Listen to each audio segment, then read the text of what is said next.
It says meetings now being recorded, and it's preparing to record. So anyway, yeah. So all right, here we are. I came across your work. You know, I do have your book too. I have Mysteries of the Cross of Hinde. And I do want to promote that as well on my channel, because these are the mysteries that we are actually searching for. We're trying to find our lost and hidden past.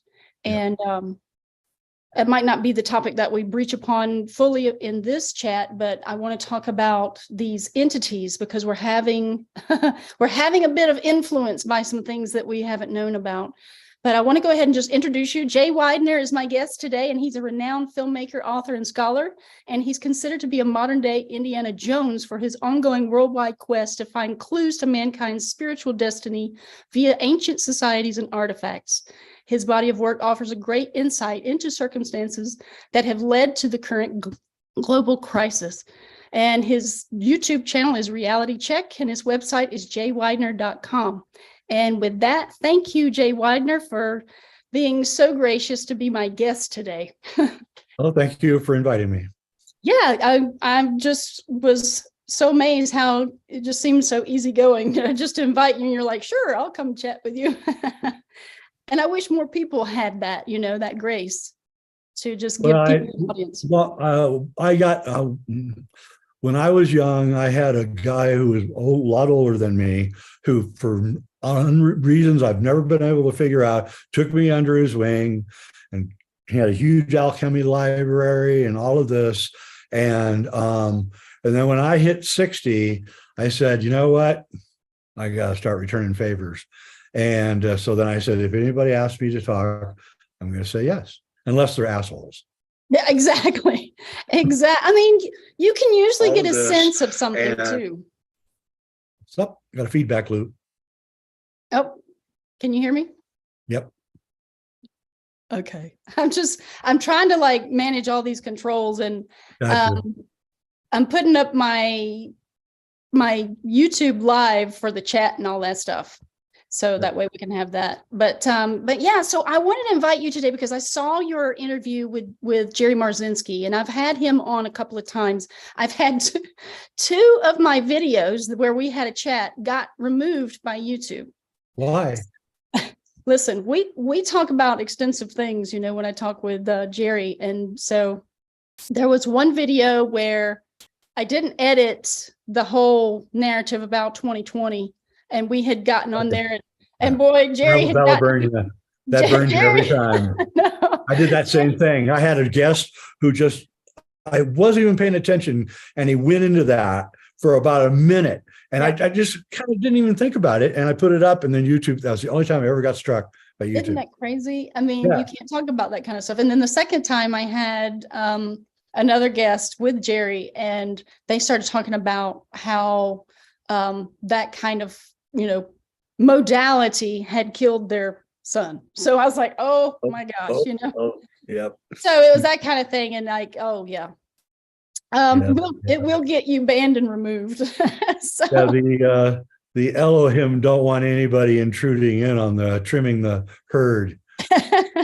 Well, I would say that this is there is a dark hidden hand.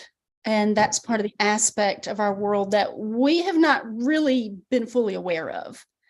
And so that's mostly what we're dealing with. Yeah, I'm reading the book Naked Bible, which is by an Italian scholar who I can't pronounce his name, Bigaloni or something like that. You can get it on Kindle for $7. And he just reads the Bible. But he reads the Bible from the view that he can speak all the languages that the Bible was written in. And you realize that you're basically reading the chronology of a warrior tribe, and what they do, and following their warrior god. And and the whole entire Bible, the Old Testament, I mean, is just the nasty doings of a nasty leader. And apparently, he's still around leading everything. And I think that what we call demons or archons are actually some kind of bizarre manifestation of the Elohim, who, according to the Bible, rule us and created us too. They created us and they made us, and then they endowed us with limited lifespan, and they kicked us out of the garden, and the whole thing. And so I think that in a deeply spiritual way, but a very dark spiritual way, I think that the Elohim have unleashed the demonic forces onto us for reasons I do not understand. Well, I do believe that we can gain insight and introspection into that whole probability when we dive into alchemy, the four elements, and what is considered the great wheel of time, which is the zodiac. Yep. I don't know if you're familiar with the Eastern versus Western zodiacs, but the Western is based in seasonal changes and seasonal operations, whereas the Vedic and Chinese, they're on a different kind of spectrum. They actually go by the actual sidereal stars and all of that. It's really going on.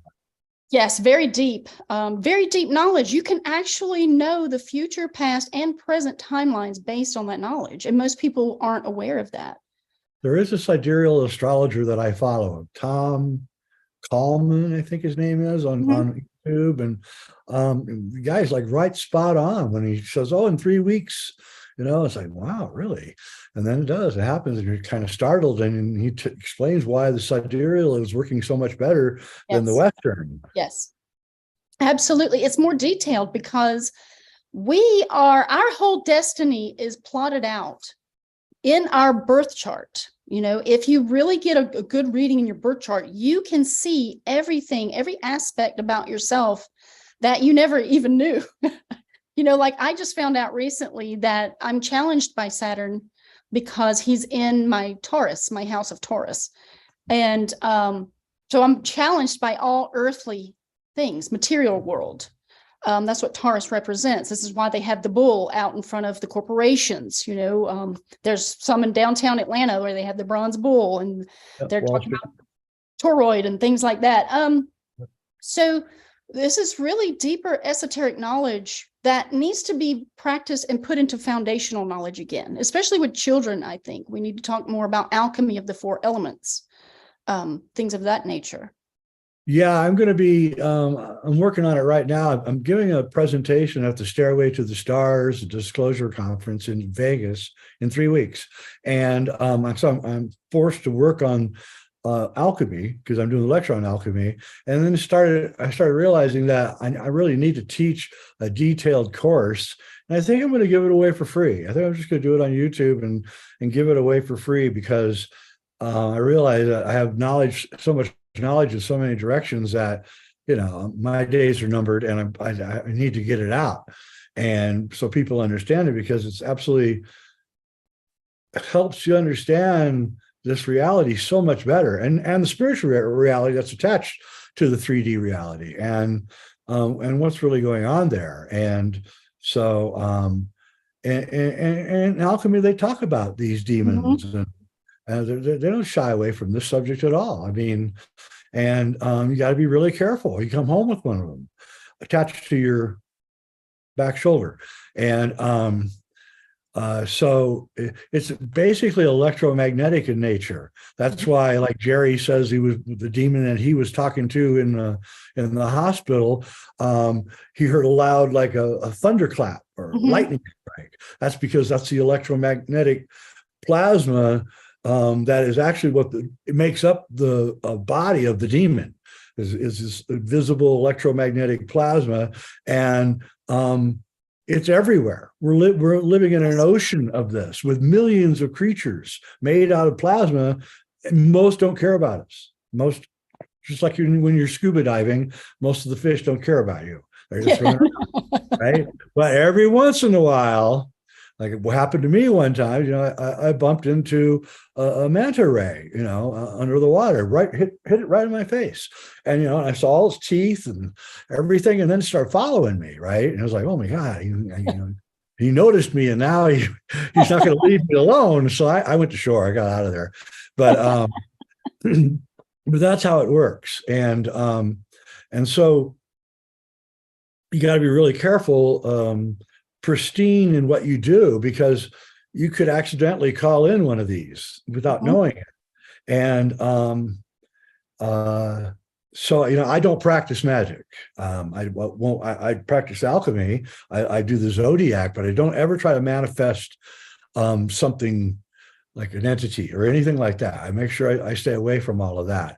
I can make my own reality, and I do. That's not magic. That's another thing. Magic is when you're trying to manipulate the 3D reality for your own benefit. And so I don't do that. But I know this, everybody I know that was into black magic in my life all died young. All died young. All had weird accidents and strange car accidents. And one guy was even involved where the roof of his house collapsed in on him. And I know about 20 or 30 of these people over the years. And I, all died right in their late 40s, early 50s, and the stronger that they practice their practice, the earlier they die. So I don't know. Well, and the thing that I don't think most people have been aware of are all these contracts that we make. Yep. Contracts are binding, and all the contracts that we agree to, like all of these, we give our consent to using all these different programs and apps and things online. People don't realize we're looking at a Saturnian cube box as we're looking at the computer, we're looking at a phone. That's a scrying mirror. It's a black mirror, and it's black magic. And so when we're contracting in through this manner, we're actually contracting with darkness. Yes, but you are.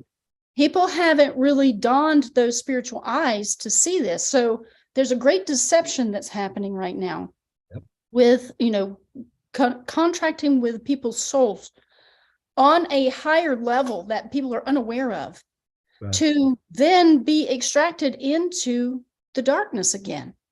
You got to be really careful with that, because you may accidentally make a contract you really don't want to fulfill.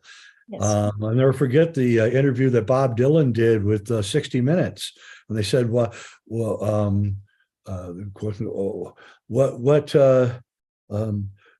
he said, I was just doing stuff for the big guy. And then the guy goes, what do you mean by the big guy? The guy that runs this world, right? And it's like Bob Dylan just said that he works for the devil. Or they all him. I don't know which. But anyway, you think of the tree of life, right? Okay. Now we know that Tippereth can be switched. It represents the sun, but also represents Saturn. And it's surrounded by 4 of the Sephirah, right? That surround the central Tippereth of the tree of life. Now imagine those 4 are actually a cube, right? Surrounding Saturn, right? That's what Saturn is. Saturn is the 3D cubed reality, right? And it's run by duration, by time. That time is the great slave of Saturn. And so in the tree of life, you want to switch Tippereth back to the sun. You have to consciously do it. Oh, what happened? Oh, there. Yeah, here I'm gonna show the. Here it is in my files. Here's the 4. The four right there. Thank you for doing this. Perfect. Yeah, sure. I have all this stuff. Yeah, I'm sure you do. Yeah. So Geburah, Chesed, Netzach, and Hod surround Tippereth, which is also the sun and also Saturn. And you can switch it out that way. And so this is what we call, in my book, we call, Vincent and I, this is the cube of space. It is literally the cube that Saturn inscribes around our solar system, around within the reign of Saturn. The outer planets don't count, just the ones within the solar system. And of course, you can see, the residencies. I love the human figure on the right. You can see that the heart is also Tippereth. And by the way, this is exactly, if you do the central pillar of the Tree of Life, that's exactly the chapters in the movie 2001: Space Odyssey. It starts out on Earth with the apes, then it goes to the moon, which is Yesod, and then it goes to in the movie, it goes to Jupiter, but in the book, they go to Saturn, and then they go through the abyss, which is the color light show at the and near the end of the movie. And then the strange hotel scene at the very end of 2001 is the astronaut is now in Kether. So Stanley Kubrick knows his tree of life very, very well. That's all I can say. I'm sure, and especially, I mean, Jewish mysticism, Jewish traditions, they're all about this type of thing. They're about this deeper esoteric knowledge. Yeah. And that knowledge. There's a great book in my library, The Jewish Alchemist, came out about 30 years ago, and fascinating what they were into, and creating living creatures and all sorts of stuff. I mean, I wouldn't do it, but it was still fascinating. Yeah. I mean, I believe that, when you go into the Kabbalion, I mean, it states all is mind and the universe is mental. Yep. So, and what does that mean? That means that mental is that your mind is, your brain works on plasma. Mm-hmm. And when you can have interface with other brains, invisible interfacing with other brains if you know what you're doing. And that's what like the Elohim have. They have like this really powerful way to influence us with the electromagnetic spectrum that our brain receives. And all of this, that's what magic is. It's a manipulation of the electromagnetic plasma spectrum. And that's what telekinesis and telepathy and manifestation and all of it is just. So 99% of the universe is plasma, and 1% is their solids, gases, and liquids. Yet we only look at the 1%, and we don't really pay any attention to the 99%. But I do. And so what's in that 99%? A whole nother universe that we can't see. Yes. That see us, though. They can see us. Okay. And we really have to understand that. And once we do, then the demons will stop coming in, because we will know that they're there and that they're real and that you do not want them in you. And that is where we're going with all of this, I hope. Yeah. See, I think that we're actually coming out of the dark age. I've been thinking about this a lot. Like, I think about I knew my great-grandfather barely. I knew my grandfather very well. And I knew my dad, right? And I can tell you, I know more. I know thousands times more than they did combined. And why is that? It's because I have more access to information. They didn't. Right. My grandfather lived on a farm, and he had a telephone finally when he was like 22 years old, but he had no way to communicate with the outside world. They saw the same people every day. And, that's a very closed life. And my dad got more out than that, and he had access to other information, but still really locked down for information wise. And so I think right now, like the work of Jerry and Marzinski and other people like me and others, I think what we're doing, we're bringing out information that is not really been considered in the right way. Because we're not presenting it as religious zealotry or anything. Yes. Jerry and I are just kind of matter of fact kind of people. And we don't want really anything to do with the religious part of it, because that just gets you bogged down in all the history and bad feelings and hypocrisy and all that. So I think that's why I find what's going on right now so exciting, because Jerry's bringing forth all this new exciting work, and all these other people that I know are bringing forth work that is really helping us understand this reality in a way that has never really been available to the human race before. Yeah, I mean, that's what's happening, is the pouring back of knowledge. I mean, you're familiar with the symbolism for the age of Aquarius, right? With the man with the jug of water pouring back.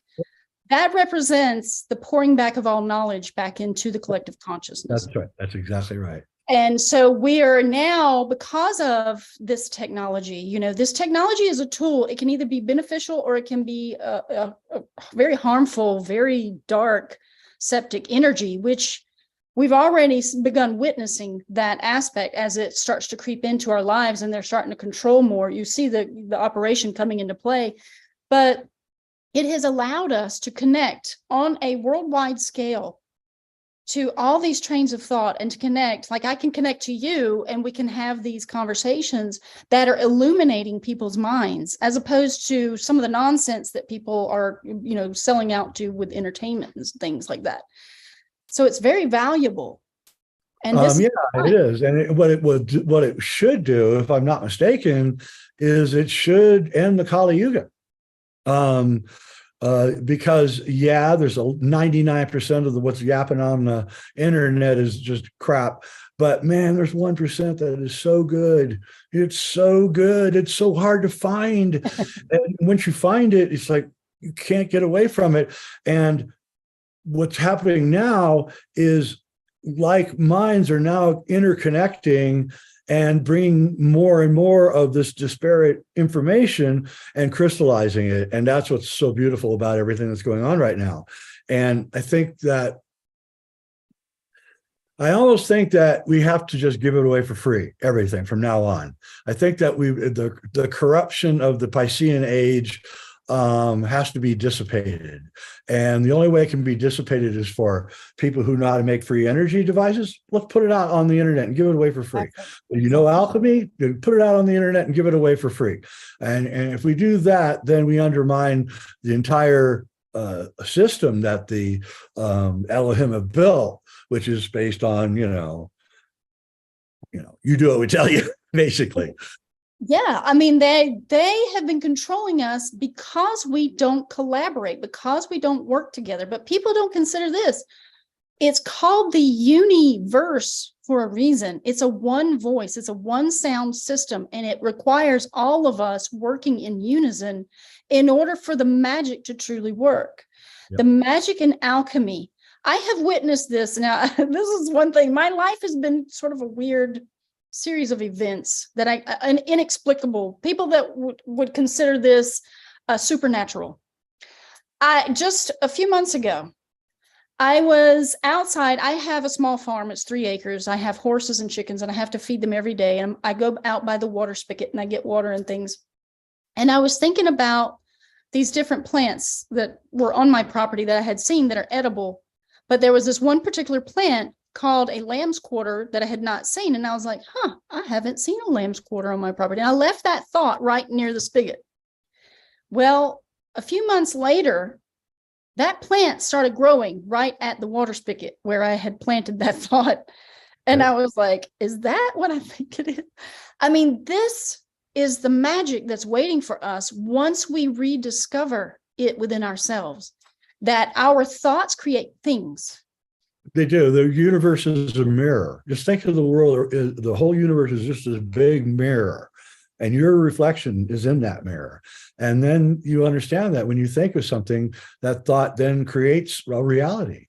And it to a point where once you understand this technique, it starts becoming ridiculous. I mean, to where you'll think a thought, and then it's there, and you're like, what the heck?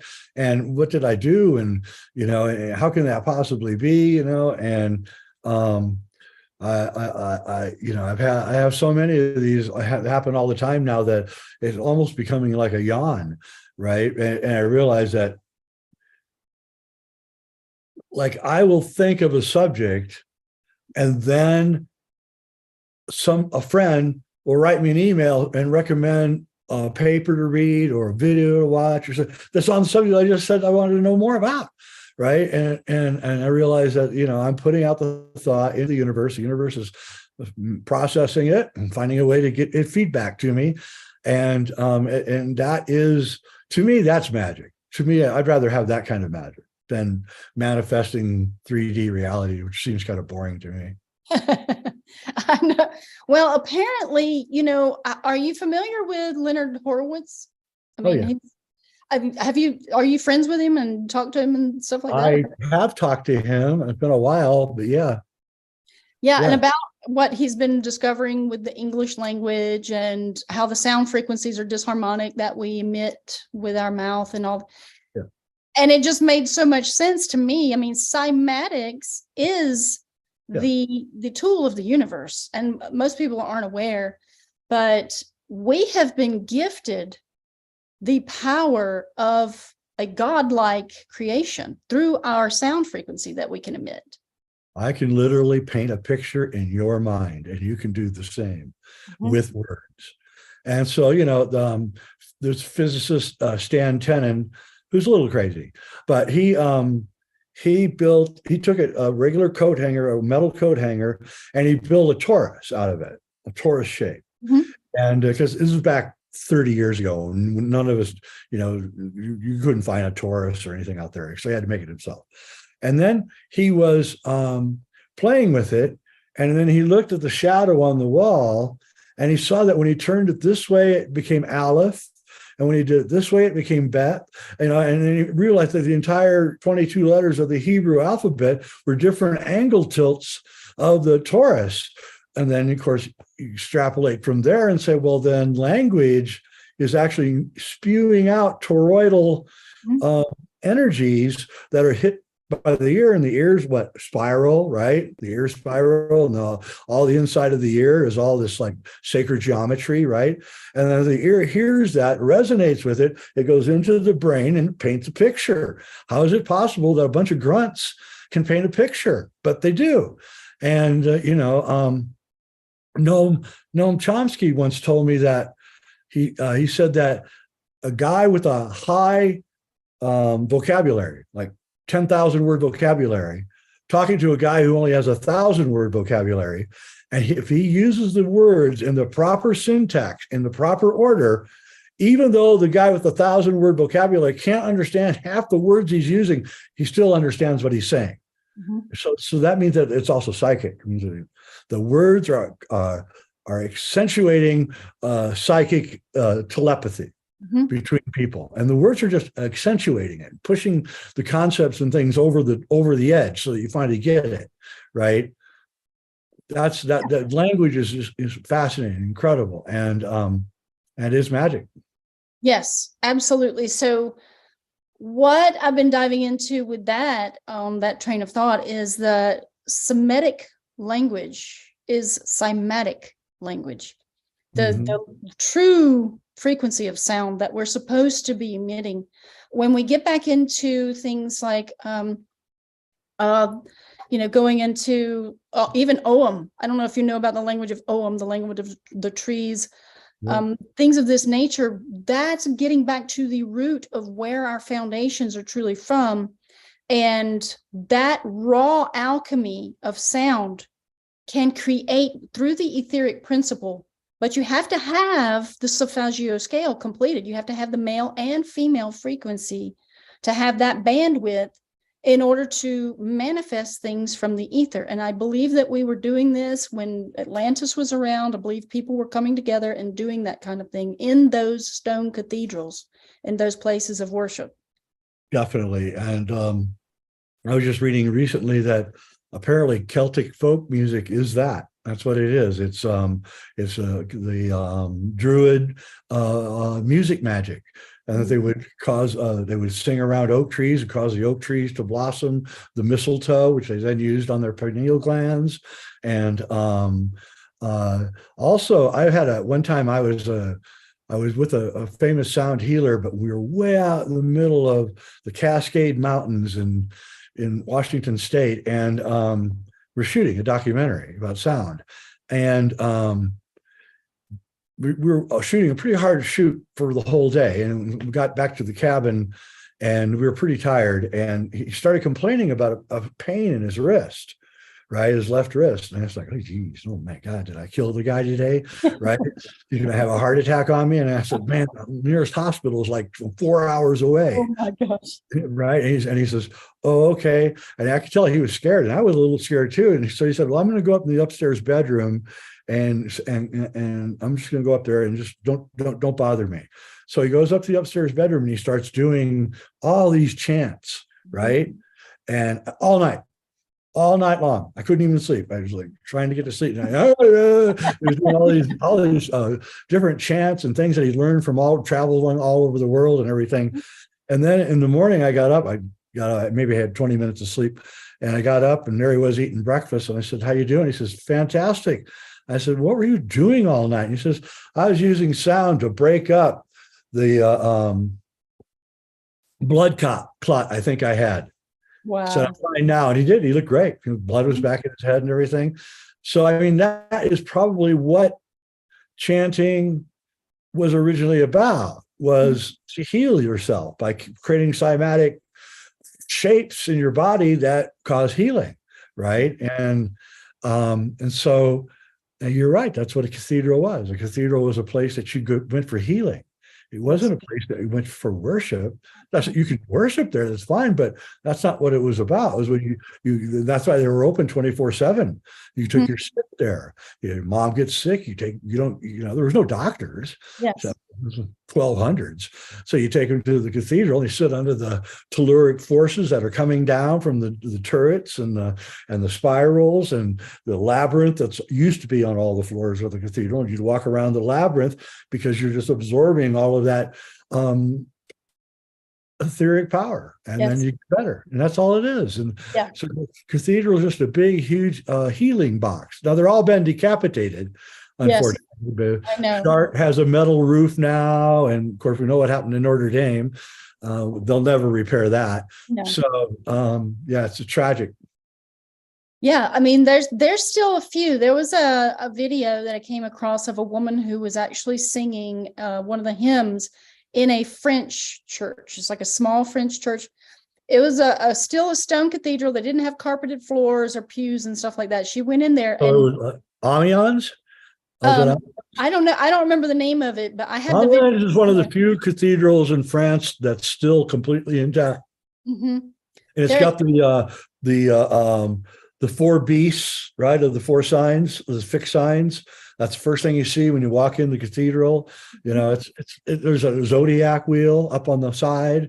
And it's like, it's amazing. I mean, that's the old world and all the knowledge that was lost to us. But we're reclaiming all of that because we need it. We're going to need it for the future to deal with this artificial intelligence that's now rising. I see it as a challenge for humanity with the metaverse versus the metaphysical. And that is on the rise because that's what the energy is of this age. But those resonant frequencies, they used to have cisterns in there too, so that the waters could then be distributed throughout the land. So, and if somebody couldn't come to a cathedral, I'm sure they would just have the water delivered to the person because it's absorbing all of that beautiful sound intonation. The famous British writer John Michel wrote a lot of really good books on all this stuff. He noted that when you went to visit somebody at their farm, and I have a farm too, by the way, when you go to visit somebody at their farm, a couple, it had to be a couple, loving couple. He said you would notice as you went further away from the house, the plants got sparser and sparser. They were really big and strong around the house, but as you get further and further away, they get sparser. And he said it's because they're creating this tantric field that is just emanating because they love each other and they love their children and they love their pets. And it's just the plants are just responding to it. And that's exactly right. Exactly right. Because man is the measure of the universe. Right. And when you look outwardly, you see the green plants. We're in the heart chakra of the known universe. And the heart, of course, if you take that H, you put it on the end, and it becomes the word earth. We need more people to gain this awareness that what we have inside of us, these fears or doubts or pains or suffering and shutting off the external world, disassociating ourselves from nature, this is killing our world, basically. And I see the world starting to deteriorate because we have disconnected into this man-made universe, this construct of artificial intelligence, which I do suspect comes from below. There's a lot of different connections there. I don't know if you know about Dreamland. I came across information about Dreamland with the military. And Area 51, you mean? I'm sorry? Area 51? Well, they have a place called Dreamland, and I'm not sure that it's directly associated with Area 51. It's It's supposed to be right near it. It's right next to it. Yeah. underground. Yeah. So the thing to note, again, here we go into Saturnian terminology, because Saturn is known as the Sandman, and he's the purveyor of the dream world. He's like the ruler of the dream world. This is where they even have a series called The Sandman on Netflix in regards to this, because the man, one of the opening series, I think it was the first series, they have a scene where a man summons death. He's like, I'm going to capture death. And it ends up being the Sandman. And the Sandman is then captured, taken away from his home in the dream world. And his dream world starts to fade and collapse. And it starts to have an effect on the actual world. So it's like overlay. Saturn is the Grim Reaper. Yes. Yeah. Mm-hmm. Which is followed. Scythe is 7 because Saturn is the 7th planet. So that is Scythe, which is 7. Yes. Yeah. I mean, there's so much occult stuff. Like, I have not found the bottom of Saturn's well yet, because there's a lot of information. It's an overlay too with Earth in platonic solids. Yeah. What's a book about the Saturnian Brotherhood? What's that called? Brotherhood of Saturn. It's a great book. And in it, when I read it, I was like blown away, because the purpose of the Brotherhood of Saturn is exactly what happens in 2001: A Space Odyssey. The ritual of the Brotherhood of Saturn is exactly what Kubrick shows in Eyes Wide Shut at that orgy. That's their ritual. And so I can only conclude that Kubrick must have been in the Brotherhood of Saturn. Yeah, I'm sure that he had some knowledge of a lot of these darker aspects and what's been happening, because you can summon these principalities to do your bidding, but you have to give them usually your soul or some other contract. Yep. That's where we get back into the contracts with even just the apps, all of these things that want your consent to Better read them careful. Yeah, I mean, that's why I'm going to put a disclosure in my living will. I already have a living will that upon my death, all contracts are null and void. And this goes through the ether. People have no idea how powerful that truly is. So I've been looking into sigil magic and radionics and, literally everything in our existence, how it affects us. And it's all part of this secret plasma universe. And it has reverberating effects in every direction.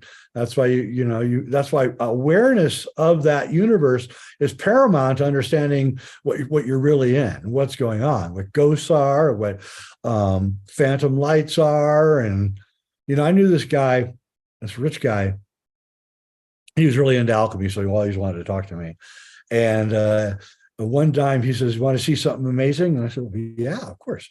We're at his house, and he comes out with this something wrapped in a really nice piece of velvet, and he sets it down on the table. He takes it off, and it's a chunk of gold about this big, the biggest, huge chunk of gold, weighed about 35 pounds, something like that.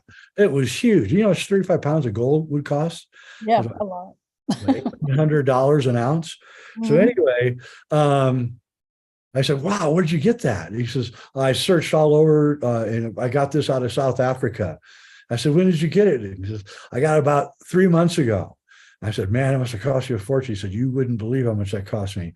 And I said, "Wow, that's really beautiful. Well, so why did you do it?" And he said, "Well, because I could, because I had the money." And I said, "So that's pretty cool." He says, "But you know what?" And I said, "What?" He says, "Ever since I bought this thing, I've had 4 UFO experiences. I've seen ghosts every day in my house. I've got weird lights, plasma lights coming in through the window and flying around the house." And I said, "Really?" He said, "Yeah. And then I go buy a lead safe and I put the gold in the lead safe and it all goes away." Yes. I was like, well, now. I have suspected some things that are connected to gold and silver. And there are some of the base metals in alchemy. Definitely. The right eye is gold and the left eye is silver. And the right eye is electric, while the moon, which is silver, is magnetic. And the gold specifically is connected to the higher realms. Yep. This is why it's so highly sought after, so that if we were to actually have the true raw form of gold, we could start learning so many amazing things that we can do just with our own spirit and our own energy. And I do suspect, they were making those cakes. Yeah, what are they called? What are they called? Yeah, like Ormus. They were making passion cakes, making all kinds of stuff, and they would put the gold and the silver in it, and then when you got sick, you would eat it. It's what the lamba bread from Lord of the Rings is. Tolkien got it from that. I mean, it was what they used. Everybody had this. It was like a bread, a really hard bread, but it wasn't bread. It probably had flour in it, but it literally had minerals in it. It's gold and silver and alchemical gold. And, where I live here in Colorado, I live in a place in southern Colorado. It's really sparsely populated. And it's the San Luis Valley, and it's well known for having UFOs. I mean, sorry about that. I'm going to ignore that. I was wondering why there are so many UFO sightings around here. And then one day I realized, oh my God, in the 1880s, they took out 30 tons of gold out of these mountains. There's probably gold dust everywhere around this valley because of that. And all these, I'll tell you what, I think that gold is the philosopher's stone. I don't think gold turns lead into, that the philosopher's stone turns lead into gold. I think gold is the philosopher's stone. And I think that if you knew how, if you could take a tincture of gold, and you can use they sell what they call those flakes of gold that you can buy. I'm not recommending, because I'm not a doctor or anything, but I'm just telling you that I know people who take gold tincture, and it has some pretty wild effects. That's all I can say. Yeah, it's going to amplify the electricity and the spiritual connections in your body. This is what. Yes. And that's why they give us impure forms of gold. They give us, 14 karat or 24 karat. This is not 100% pure. We need pure gold in order to truly do the alchemical processes that are necessary for those types. That's exactly right. In fact, I'm not going to say it. I was going to say something that I realized I was going to say it. I couldn't get arrested. So, yeah, and gold is not that hard to get. I mean, you don't need much. So, if you're in a place that has a history of gold mining, you probably are going to be able to get some out of the streams that are in that area. And you never know. I know a guy here locally. He says he makes $80,000 a year mining the streams here of gold. Wow. So.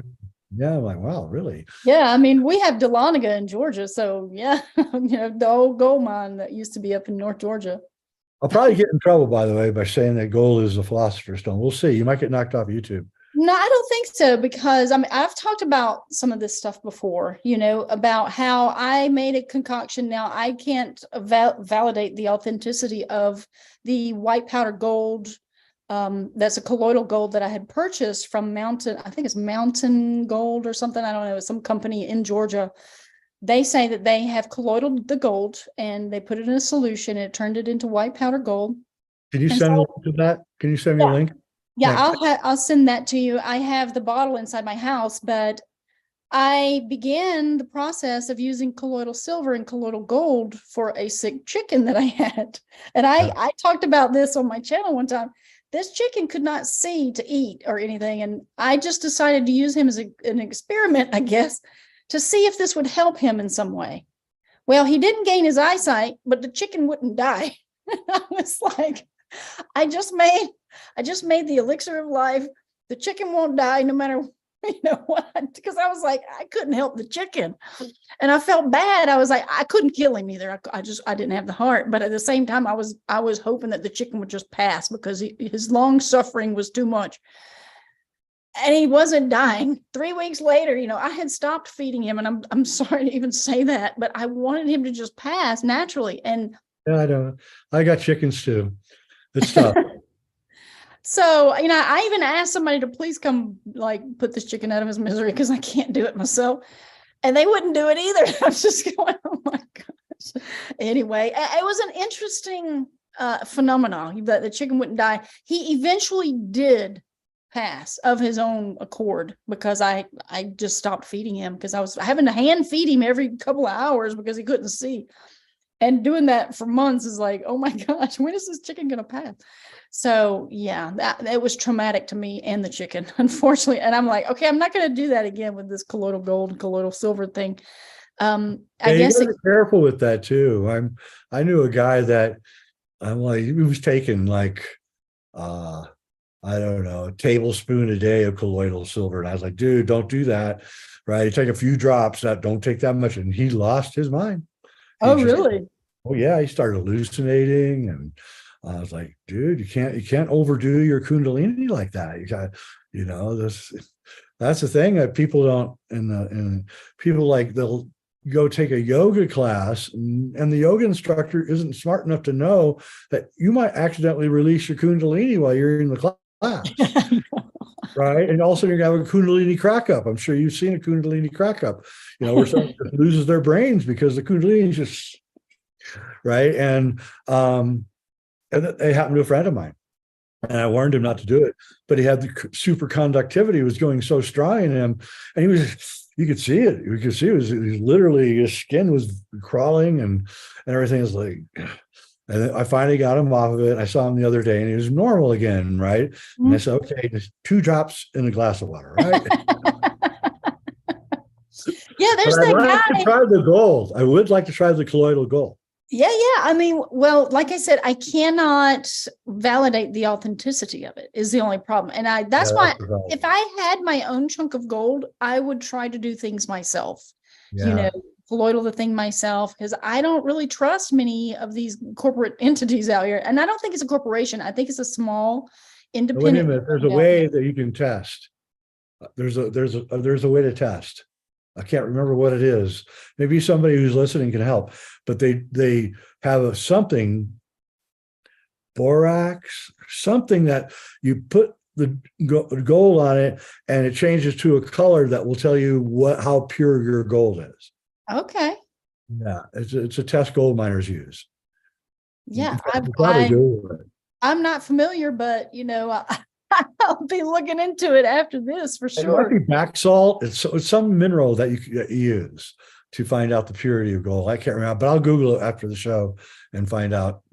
Yeah, I'll get that information for you too when we're done with all this. Yeah, but, I can find out. Yeah. But yeah, I wanted to talk about some of those entities too.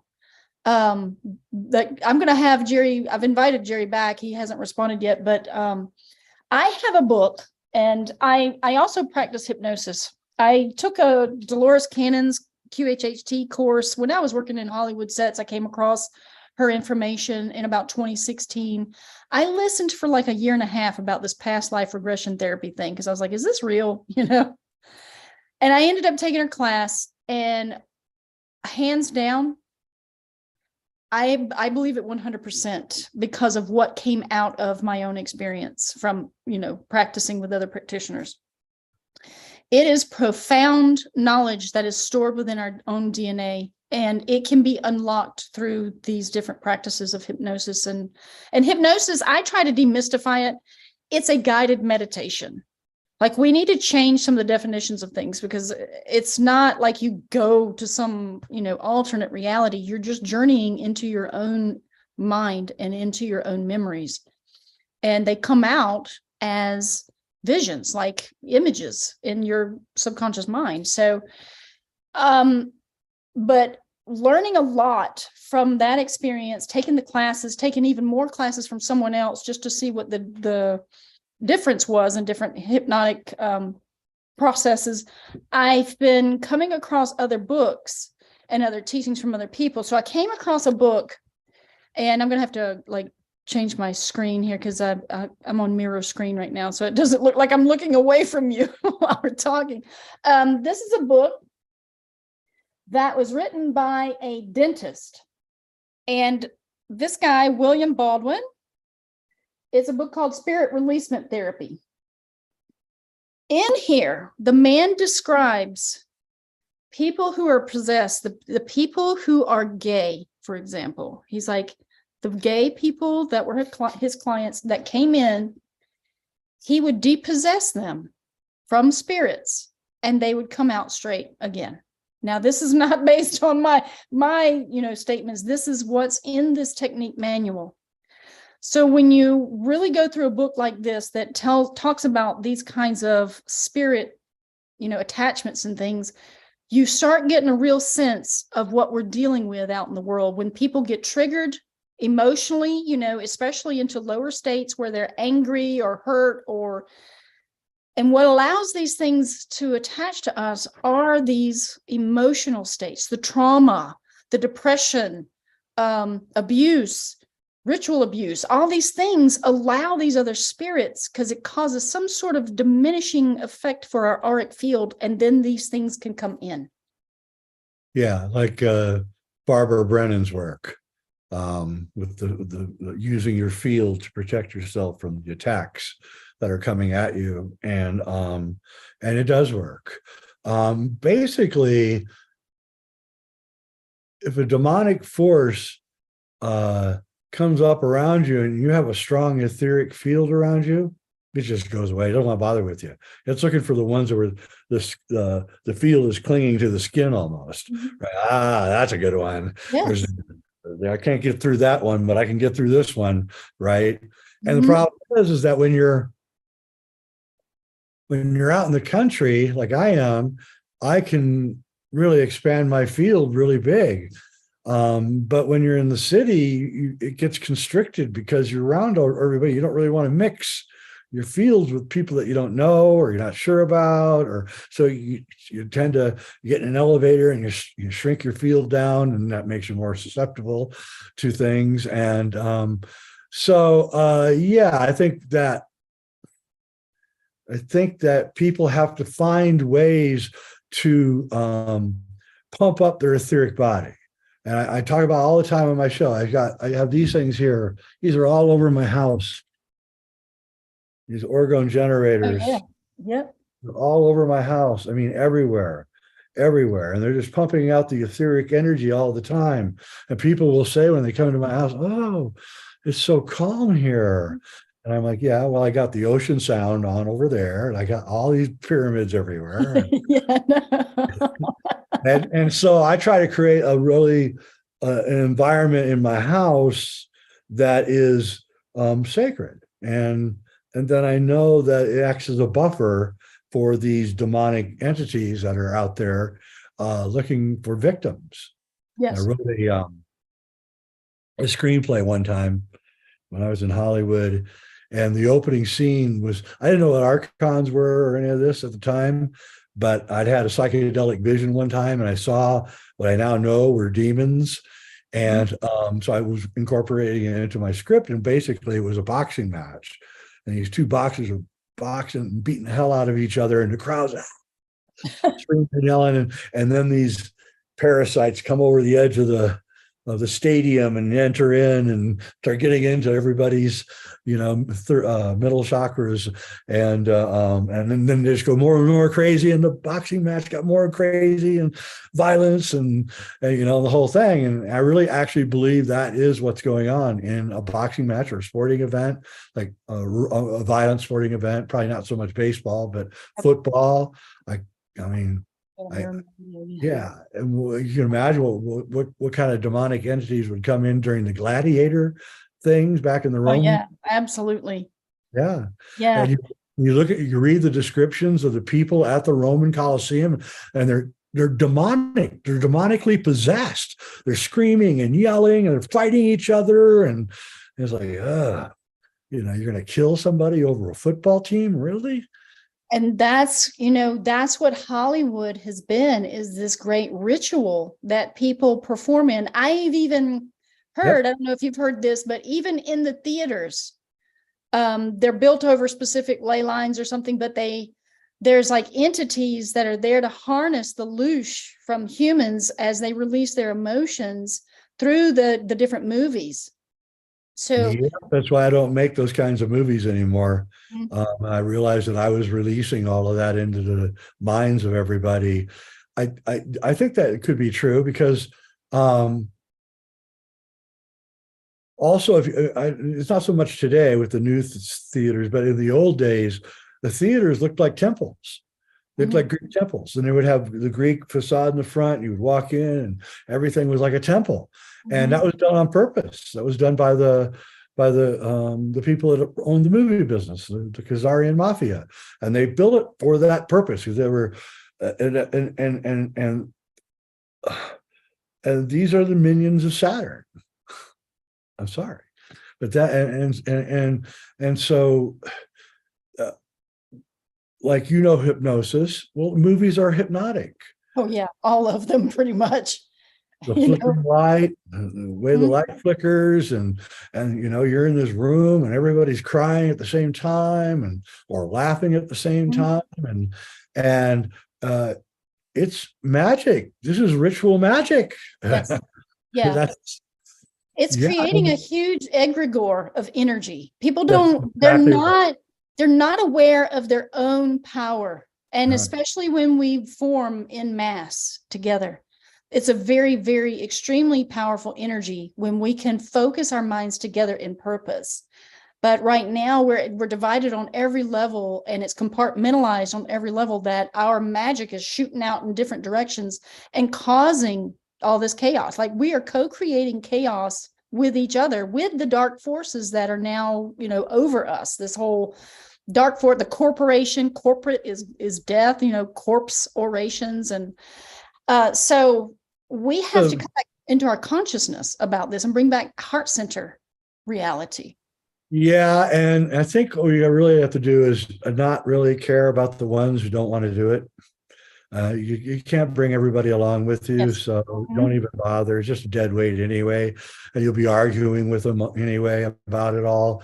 So I think that the world is now broken into the Aquarians and the Pisceans, and the Mhm. Pisceans are the WEF and the governments and the corporations, and they're all clinging to the Piscean age, and they're not going to let it go no matter what.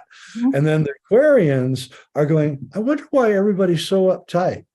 I mean, what's going on with this? Then Aquarians actually think that they're faking it.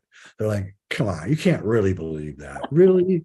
You're just kidding me, right? And like, no, no, no, no, I'm not. And so the Aquarians are, they see it, and nothing like the last 3.5 years has shown this to be more true than ever, that there's this gigantic break.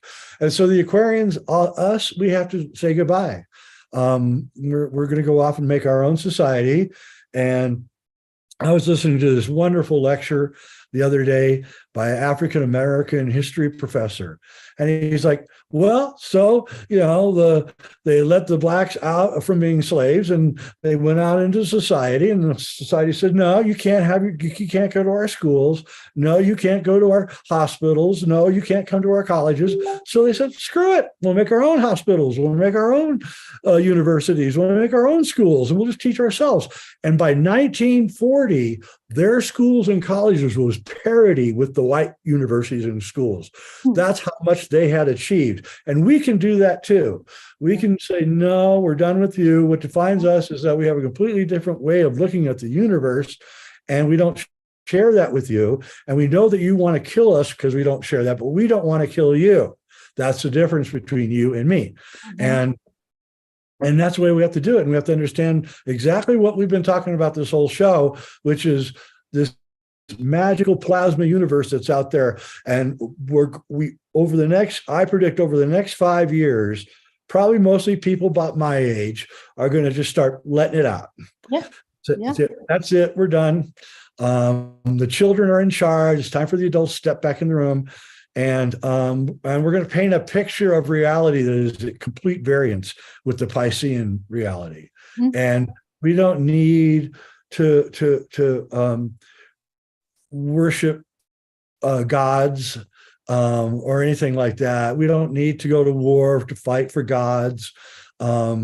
It's pointless. And so I actually believe the Saturnian hold is getting to loosen, and we're moving away from that. So we'll see. Well, that's why we're seeing this major shift in the control system. Yeah. The corporations are about to become obsolete in the way that things have been done through banking in the old ways of thinking, because we can see that the BRICS nations are now coming about, and this whole digital empire that's rising. You have centralized and decentralized currency coming about, and that's going to divide the world into two. So I believe that the age of Aquarius, which is represented by the ankles, by the way, it begins at the ankles and goes up the shin. And that's two foundational columns and two foundational forces of thinking in the world and you can see the duality starting to manifest. Oh, yeah. It's becoming more polarized. But then we have to go through Capricorn, which starts at the kneecaps and comes up to the thighs and onto the hips. That too, it just means that it's coalescing even more. But when we get back into Sagittarius, which is going to be the hips, that's where the power begins, when we start to reemerge as an entire universe construct. And more people will be on board in moving in a unified direction, I believe, because it's man is the measure of the universe. And it can be spoken of as a story through astrology. Yeah, and through the body, the human body, and the number of symbolic coincidences is overwhelming, and it's just that nobody's ever talks about it. Yes. And that's what has to happen. We have to change the conversation and start talking about this stuff in a matter-of-fact way, not like, Yes. oh, this is so amazing. No, exactly. Yeah. Some of the airy-fairy stuff, it just get rid of the airy-fairy stuff and not sensationalize it, because it's not sensational. It's just the physics of a universe that we didn't even know existed until just a few years ago. Yeah, I have an image I can share too. Here you go. Here's as above, so below. Man is the measure of the universe. And we begin down in Pisces and we come up the physical body as we go around the great wheel of time. And all of the body parts, like the different organs, they're connected to these different ages, these celestial ages. So they're connected to the celestial heavens. It's a very precise science that most people are not aware of, that we need to ground ourselves in, because this is the alchemy that we're missing in our entire construct. And once we grasp this knowledge again, then we can know ourselves fully, how we're connected divinely to everything outside of ourselves, and then beyond into realms of dimensions that we can traverse once we go into the astral plane, astral projecting and all of that. So that's how it's open to all of us. And we put Elohim put a governor on our brain, I think, and or our spirit, and it doesn't allow most people to get out past that point where they put that thing on us, and they don't want us to discover it, because that will free us. That's the whole point. And once you understand what's really going on, once you understand the tree of life and the tree of knowledge, then you're liberated from their grasp, and they don't want that, and they want you under there all the time. And they have human agents who they endow with psychic powers and things, so that their human agents are aware of a lot of the stuff that we're doing before we do it. And so we have to think about that also. So the whole thing is going to come unglued, and that's a good thing. And so our side, the people that are the Aquarians, they have to start prepping right now. I mean, if you aren't prepped, you should be, and you should start right now. And if you got money, go somewhere out in the country And even if you're poor, go out somewhere out in the country and try to get away from the coming chaos that's coming as these demonic forces begin to really concentrate on causing as much chaos as they possibly can. And that's what we're witnessing. I mean, I'm sorry, but when I look at our world leaders, all I see is a bunch of demons. That's all I see. Yeah. Yeah. And I can't even look at them. They make me ill when I look at them. It's a story. We're watching a play, a grand play, and it includes both sides, both the left wing and the right wing of the same bird. And their story is just a narrative for the ones who do not know themselves fully to follow, because this is what is done.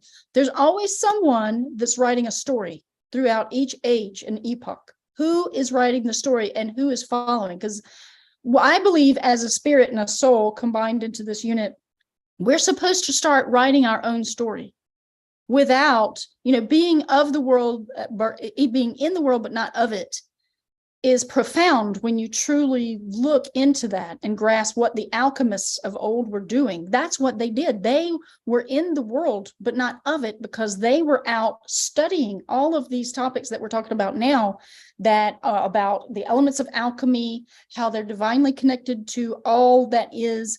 And you can see all of those aspects of the four elements operating in unison throughout every living being, and how it's just tied to literally everything because it's all sound. Yeah. And then, you have to ask yourself, well, how did the alchemists? So physics says that there's four states of being. There's your a solid state of being, a liquid state of being, a gaseous state of being, and plasma. All right. Well, how is that different than earth, air, fire, and water? It's the same exact thing. So the ancient alchemists had the exact sketch of the universe that our advanced physics has, right? But they just use different terms. Yes. And and the plasma is the secret fire of alchemy. So all through alchemy, they talk about the secret fire, the fire that does not burn, the fire that you use to make your experiments, the fire that causes life itself, right? They're telling you right there, but because they use the word fire instead of plasma, everybody thinks that they're reading some kind of fairy tale or something. What are they talking about? But once you understand that, no, this is a fire that does not burn. It's all around us. Yes. And sometimes it coalesces into plasma lights and lightning balls and fairies and gnomes and all of these different things. That's what's going on. And also we know that a large amount of electricity concentrated in one spot will cause a portal to open. And so large amounts of plasma, like say in a crevice in a mountain, a granite crevice, it builds up a huge amount of a plasma charge that you can't see, and people will walk through it and disappear, and they're never seen again. Yes. And so once we become aware of this, then we're going to be in control of our destiny. The people in charge don't want us to even be looking at this stuff. And, they do everything you can to make sure nobody watches your YouTube and all the rest of their little tricks. But I don't think the side is not going to hold any longer. And I think the Aquarians are just, that's it. We're not going to do it for money anymore. This guy, some young guy, he has a big hit song, the Richmond, north of Richmond. He's a young guy. He's got a big beard, redhead. He's playing his guitar. He's got 58 million hits on YouTube, right? The country western business offered him $8 million to come sign with them. And he says, nah, I just soon live in my trailer, live with my dogs. Thank you very much. And that is an Aquarian right there. That's an Aquarian. That's taking back the power. That's standing in your power and not giving up to this dark seed that has taken over. That's right. And saying to the Pisceans and their old ways, nah, I want nothing to do with you. And I think that's what we have to do. And I think it's going to happen on a big basis. And, I've seen other people recently who have decided to just let everything loose and not take any money for it or anything. For one thing, the boomers are all, the boomers got all the money. So it's like, do you really need to have any more money? I mean, if you have a lot of knowledge, don't you think you should start helping, younger people out? I don't know. That's how I feel Yeah. about it. I mean, I don't monetize my channel. I knew that YouTube would try to control me. And based on my experience just with PayPal alone, robbing my own personal bank account, I have since, I don't even know how to accept online payments because of this great deception that's going to be part of the centralized banking system of control, basically, where they control everything and they're going to have Digital control. Yeah. Yeah. And I don't agree with any of it. So I'm like, okay. No, in fact, I'll go one step further to everyone listening. We can't let that happen. I know. We cannot let the digital dollar come. We can't. I mean, you can't. That is slavery. Yes, that is absolutely. slavery. They're doing it for that reason, and we can't let it happen. We can come up with other monetary ways to exchange, come up with our own money if that's what you have to do. Maybe local communities can create money that they use, but we can't. You can't do it. We can't. Well, I believe that the barter system's coming back too. I mean, we can't control what the future is going to resonate at because we already see our kids being lost to the machine. The kids today are selling out to the Borg and they have no idea. Some are. Yeah, I mean, there's the some that are. Oculus on their forehead. There's some that are still grounded in reality, but there's not enough. And the kids today, there's fewer now learning about farming practices and that than there used to be. And they want to be That's something somebody, if there's a rich person watching, you got millions of dollars, or you got high-tech money or something, why don't you start an online school to teach kids how to milk a cow and how to grow food and just do it. Just do it for free. And while you're at it, if you're still listening, why don't you start a free university for everybody?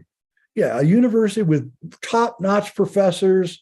Come on, man, you got a bunch of money. Use it in the right way. I don't understand any of this. Why isn't there a course for everybody that you could take on physics and mathematics and chemistry and music and for free?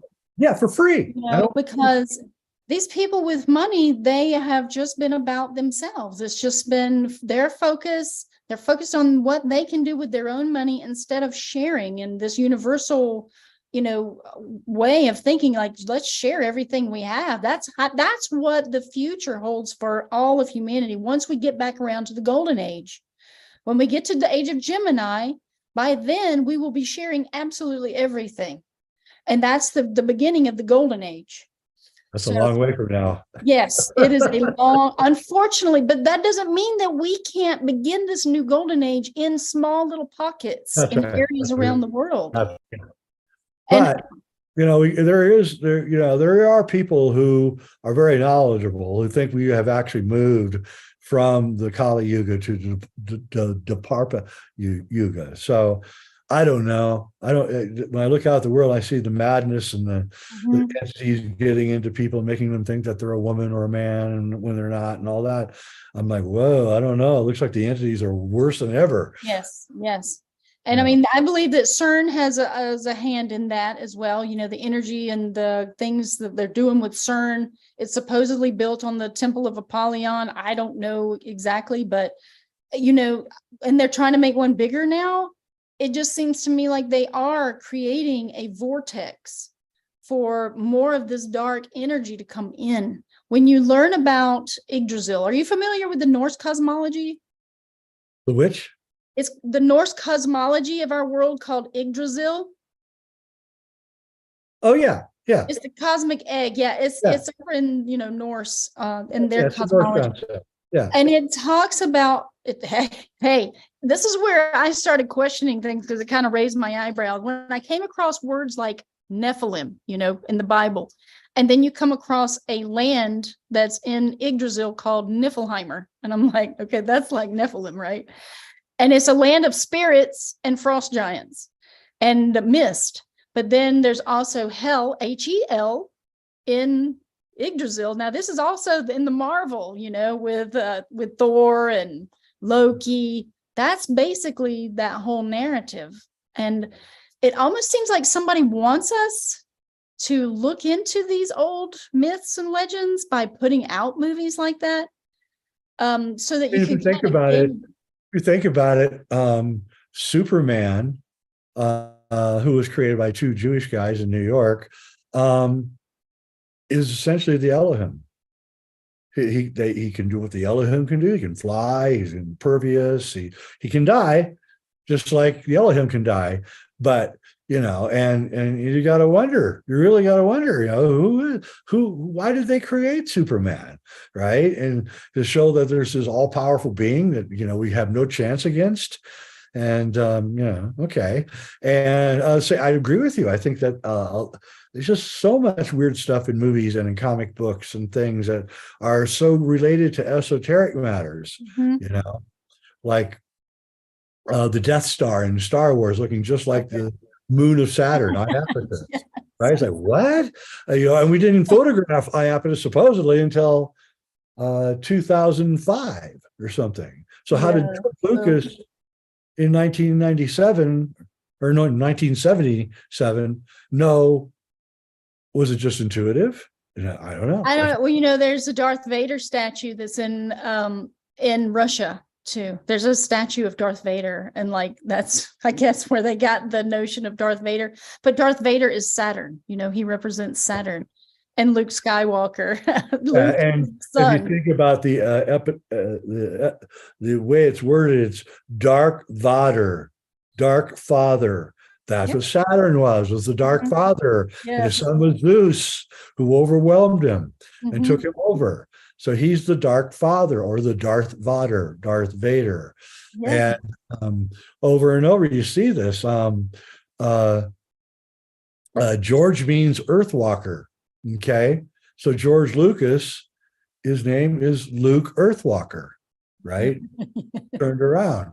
And over and over, you see this stuff, and you do wonder. You have to wonder it looks almost like it's being orchestrated out of some central place. And they're like, kid, make me a movie and put this guy down. So here's what I've determined, that all of this, what we call entertainment in movies, it's the modern day version of oral traditions that used to be passed down from generation to generation. That's basically what we're looking at, is the new age, for the age of Aquarius or whatever we're going into. This is the new oral tradition. Well, and again, and it goes back to the ancient times. I mean, what would you do when back, 8,000 years ago? Well, you'd sit around the fire and everybody would be looking at the flickering light. And then the older guy would start regaling you with stories about one time when he was hunting, and another time he had a tiger, and all this. So this is imbued into us as human beings, that we sit in front of a flickering light and listen to stories. And that's exactly what movies are. And let's not underestimate the people that the cabal, whatever you want to call them, they use ritual and for mysterious reasons. So movies are ritual, and millions of people going over and over and seeing the same movie over and over. That's about as ritual as you can get. That's a huge egregore. Yeah. Oh my God.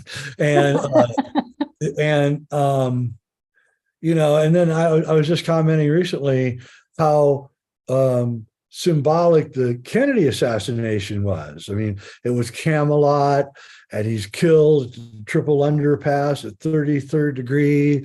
That's where Dallas is. And he's King Arthur, and Jackie's Guinevere, and the killing of the king, and the whole thing. And you're like, what is this? And it is some kind of strange magic that they're working on us. Mm-hmm. Absolutely. So they've had all of the keys to the kingdom. I feel like after the fall of man from the highest state of Aries, because that's what it represents in the human body, and that's what it represents in the zodiac wheel, is that we fell from the highest estate back down to the 2 feet of Pisces. And during this collapse, because Mars was the ruler in Aries, and that means war. So there's cataclysmic energies that affect all consciousness on all levels. And that fall has led us into this darkness, the fall to darkness, to where we're ignorant and we're kind of, I see Pisces as the 2 feet. We're floundering around looking for the path to follow. And so the theme for Pisces is I believe. So people are just following whatever somebody else is coming up with as a narrative to follow. Yep.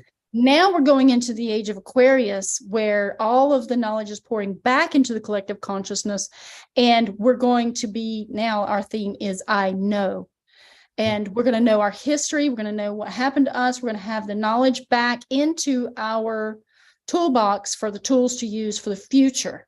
So, and it involves us learning how to meditate and to connect to our higher spiritual aspects and to connect to the lower physical, so that we can then know divinely what our path is forward, as opposed to the metaverse, which is trying to make a huge attempt to manifest before everybody comes online collectively, to be a substitute for that whole dynamic of the divine connection. Yep, I totally agree with that. So, I mean, it's crazy. I had my own experiences with Archons. When I was working on Halt and Catch Fire, it was about 2015, I think, or 2016.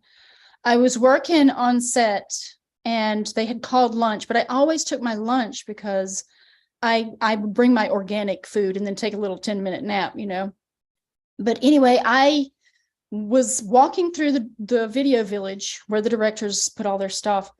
And as I'm thinking about all of my food that I brought, I'm looking around the room at the director's chairs, and I'm moving through this office space. And I looked to my right, and there was a director's chair with a black backpack on it. And I'm thinking about my own personal thoughts. But all of a sudden, as my eyes went to the right, this thought came in my head that I want to take that backpack. And I immediately, because I had been learning about the Archons then, at that time I had, delved into it, I immediately recognized it for what it was. And so I shot my eyes forward and I was just like, get out of my head. No, I don't, I was doing all this stuff. But it is profound. Like, these things can control and influence you if you allow them. No, it was happened to me. I'll tell my story, then I think I have to go. But yeah, sure. It was about 5 years ago, and I got this thing in my head that something was real, and it was obsessing me. And I said, my God, this is really going on. Oh my God, this is really going on. And then I went from, oh my God, I have to put a stop to this, right? And then I was absolutely going to do something that would have really gotten me in a lot of trouble. I mean, a lot of trouble. I probably would have ended up losing my house and everything, right? And I caught myself just right at the last second. I caught myself and I went, what are you doing? You're going to go do this? Really? And then, I looked into it with a clear eye and I realized it was just all a fantasy, that some demon had gotten inside me and was just, and whispering in my ear. And so I tell people that if you're about to do something that normally would seem a little crazy, maybe you shouldn't do it. Maybe you should just sit down and have a glass of water, because you're probably going to make a big mistake. I see it all the time. I'm sure you do too. People who believe that reality is one way, and so they act on it, and then reality comes and just smashes them in the head. Says, that's not how it works. Boom, and then you watch the guy and say, I told you not to do that, but you can tell there's something in there whispering in their head that, go ahead, keep doing it. Yes. And I always imagine that the demons just start laughing when he actually did it. Yes. This is where that whole Loki notion comes into play, that trickster entity that's trying to persuade people to do dark acts and do things that go against their higher intuitions. So yeah, absolutely. Yeah, impulse is probably evil. Probably. And you watch like YouTube videos of people doing impulsive things and you're all perplexed by it. Well, just think that person probably got a demon in them and they just decided to just do something. I saw a YouTube about 2 weeks ago. This guy was standing on top of the subway in New York City. The subway has this rail on top where it's connected and electricity comes through. And he touched it. Oh my. He touched it. Oh my gosh. He completely crumbled. Entities, yeah. Died, crumbled. Around the time, he just right down on the roof. And I'm like, dude, what were you thinking? He just touched 50,000 volts? Well, this is where we're talking about the influences and exactly what Jerry was talking about with the schizophrenics. They are just completely overtaken by those entities.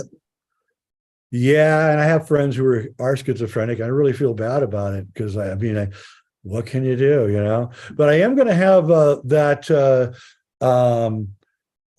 guy that Jerry was talking about, Mace. He's dead, but I'm going to have one of his people that works in him. He apparently has some kind of thing that allows you to liberate these demons from you immediately. Oh. So I'm going to have him on my show or have somebody on my show. I don't know if it's him or her, but yeah, that Mace energy method. Yeah. That'd be interesting to find out. Because we got to teach people how to get rid of these things. Yes. I don't know how to get rid of them. I have no idea. I'll tell you this. So higher frequencies, the color purple. Jerry talks about some different Psalms in the Bible that can actually help, but we need to think about more permanent solutions, because if you think about fields of energy and radionics, we're wearing synthetic fabrics that diminish our auric field, as well as the foods. The poisonous foods that we eat, this is diminishing our auric field. Everything around us, the water, air, they've tricked us into poisoning ourselves, because that's karmic law that, once you accept this contract, to do these things, then it's on you, not somebody else. Right. It's your free will choice to go into a commercial grocery store and make the purchases and bring them home and eat them. They're putting out the poison. They told you. You didn't listen. That's it. That's what it is. Don't blame you. Don't blame them for your mistakes. Exactly. They have to tell you what they're doing, and they do. Yes. And over and over and over, that food is crap in the store. Mm-hmm. You know it. Don't eat it. Yeah. It's better to starve, actually. It's better to starve. Actually, it is. It is. It's better to be loose and light and maybe a little hungry than it is to eat that crap. Yes. Absolutely. These are the things, though, to don the eyes of all of the things that are affecting our auric field, that are in literally every aspect of our world, because the shapes, the colors, the materials, they're all in a septic energy, unless it's made by nature. And this is the only way. Absolutely. Absolutely. In fact, if your color schemes in your house should be upper chakra colors, like I have turquoise back there. Yeah. I put turquoise everywhere, and purple, and you have to live a conscious life. The only way to combat all of this negativity is to be conscious, fully conscious all the time. And that means eating, breathing, exercising, get out in the sunshine, walk in the woods, get the freshest water that you can possibly get, and stay away from most of the food they're selling. And by the way, the food supply is really deteriorating since the last 4 years. Just really gotten bad. And I grow a lot of my own food. All of our, we have a huge garden, 25 boxes, gigantic boxes, and chickens and cows and the whole thing. So absolutely, we have to, but I don't want to keep you too much longer, because I know you have to go. But thank you so much for being my guest. It was such a delight to talk to you. Yeah, no problem. And I think you're doing really good work. Well, thank you so much. Yeah, and I'm sure I'll probably reach out to you again for another chat in the future. But I'm very interested in knowing about your alchemy course, so you're going to have to go forward with that. I am going to go for it. Probably be after the start of the year. I'll do it. Okay. I'll do like one class a week for probably 50 weeks, something like that. Well, that'll be great. Well, just keep me informed. Let me know. I will. All right.